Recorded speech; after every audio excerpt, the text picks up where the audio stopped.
Okay guys, welcome back to the channel. It's a nice spring day. Thought I'd give you a different backdrop and also showcase June, my newest puppy. Let her play on the ground. Nice day.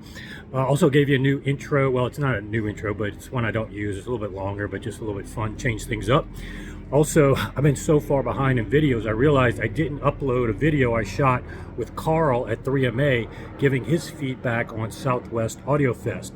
So what I like to do, as you've seen with my show coverage, obviously I'll give you my opinion of stuff, but also it's very important for me to showcase other people's opinions, because that's where you get a more variety on different flavors of different people's tastes. We don't all hear the same. In most cases, we all agree on certain things. So that's a good also confirmation of what I say others hear as well.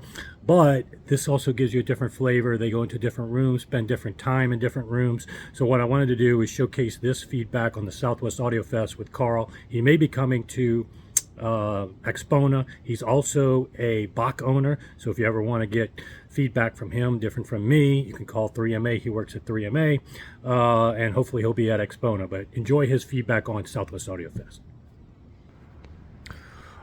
Alrighty guys, I'm over at 3MA today. Got Karl here, and I didn't talk to him before we left.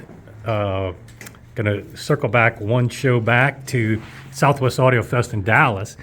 I didn't get your report on what you thought. You didn't go to Montreal, so you can't comment on the last show I went to, but maybe you can share some of your thoughts on Southwest Audio Fest. I hope everybody will come to it next year, because it has potential. I mean, it was like 50 rooms. Yep. I mean, there was plenty of space what a hotel! My gosh. Yeah. It was like, beautiful. You know, the Gaylord for Rocky Yep, Mountain. exactly. It's that size. High end to commensurate with the gear. And you know, there's that water park. Yep. People could bring families. It's Dallas. You could walk. You know, go to Six And it was Flags. spring break, so Spring break weekend. if they market it well and in advance, there's a lot of potential for people to combine family vacation with that show, which could make it very unique in the hobby. But we'll see how it goes. Yeah, we were just in one end of it. Right. They had two other conventions going on. Texas, TSU, all those women on the other. Yeah, there's a whole female sorority convention, and then there was the roofers convention too. Yeah, it was a fun show. I liked it. I mean, it didn't take me very long, day and a half to go through the whole thing. But, right. Didn't miss much, but. Well, 3MA had a couple rooms there, but you 2 rooms. Yeah, you had the Viva and the Lanche. Hi-Fi by Oz and the MBL room. That's right. So, yeah, you're obviously going to be prejudiced to those, but what other rooms did you find that were good at that show? Well, there were 5 rooms that had YG acoustics. Which you also see here, yeah. These are the summits right here, but yeah, that was the one with the YG. Sony had 3.2s with the Constellation and that Pure Fidelity turntable. It was best in show. Yeah, YG made I mean, of all the shows I've gone to, I hadn't seen many YGs at all. And I was wondering why, because it's such a good speaker on many metrics, looks and performance. But then all of a sudden, this show, which was a relatively small show, they had so many rooms, and as a percentage of the total rooms, it was insane. So, and all of them sounded good. So, well, I'll accept that one with the Air electronics. Which one was that? It had these speakers in it, which I know how good they are. Uh-huh. And it just had to be the electronic. It had Air, the AYRE. Yeah. Well, Air has good pedigree, but you never know. Could have been something else. So another reason, but. Yeah, I like the ones that I had heard. You know, and these are going to be for a certain taste. You want to definitely audition them, but for a point source box speaker, this is definitely one to audition if you got cost no object budget.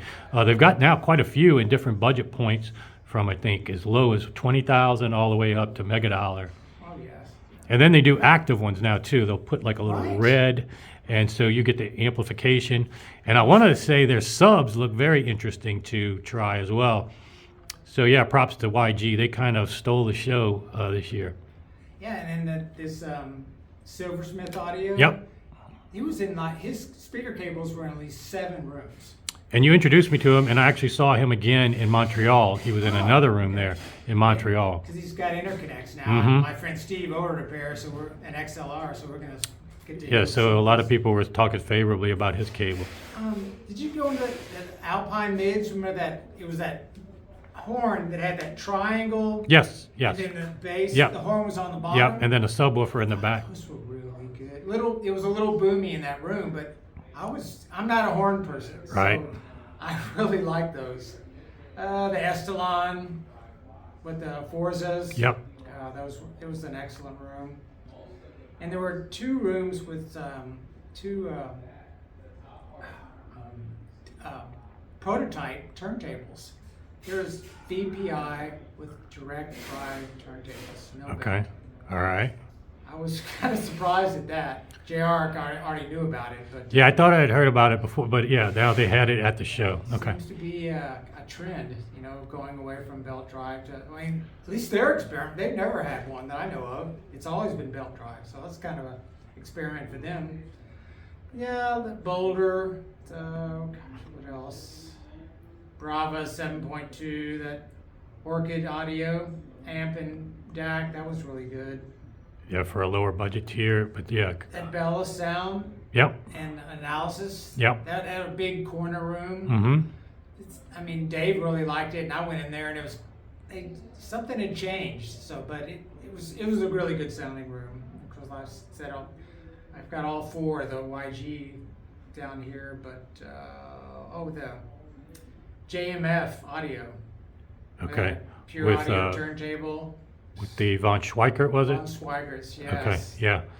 How Von Schweigert can get away with ceramic drivers and they sound good. They don't wear on you.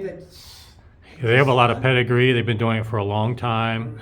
I really like those speakers. Yeah, and they always have that cool finish that makes them unique. Yeah, well, that's about it. I can't think Yeah, it wasn't the biggest show in the world. No. I will remark that you have this Viva amp in the background. I went to go see Oz in Manhattan, and we're going to see a full Viva system. Actually, 2 Viva systems, including their speakers and 5-way horns. This is cost no object, mega dollar, over $1 million. I'll be featuring that soon, and so stay tuned for that. But yeah, I just wanted to get your thoughts on Southwest Audio Fest. And again, hopefully it'll take off. Hopefully the show organizers will spend some money marketing it even more next year. I think they already committed to it and added 2 floors. 2 more floors. So I think they were already anticipating this thing growing, because I see a lot of potential for that. And after going to Montreal almost the week after, and seeing the crowds that they are able to get, there's no reason why the U.S. can't have a show just as big around that time. But next up is Expona. Are you going to Expona? Well, I hope we're going. Okay. I really want to go. It's such a great show. Everybody's there, and then of course it's covered by everybody too. So. Yeah. Well, I'll be there for sure as usual, and everybody that wants to hear the Bach, make sure you reach out to me ahead of time, because we're pretty much filling up on dedicated demos, but that's the best way to hear the Bach. So if you're a serious customer, reach out to me. Karl is actually a customer of the Bach as well, so hopefully he'll be there. You can talk to him and many others, so we'll see you here soon.